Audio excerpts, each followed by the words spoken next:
নারায়ে তাকবীর বলুন না জোরে।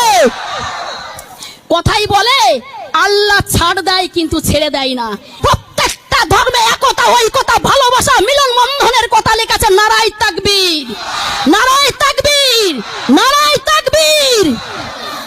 আমরা এই ভারতবর্ষের মাটিকে রক্ষা করার জন্য যদি আমাদের হিন্দু, মুসলিম, শিখ, ঈসাই প্রত্যেককে রক্ত দিতে মাটি আমরা ভিজিয়ে দেব, তবু আমাদের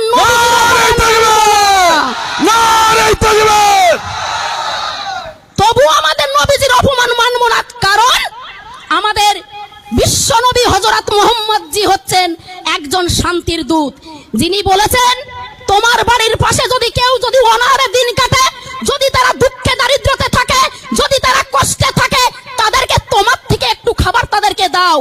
একেই বলে নবীজির আদর্শ। আমাদের নবীজি বলেছেন তোমরা সবসময়ের জন্য শান্তি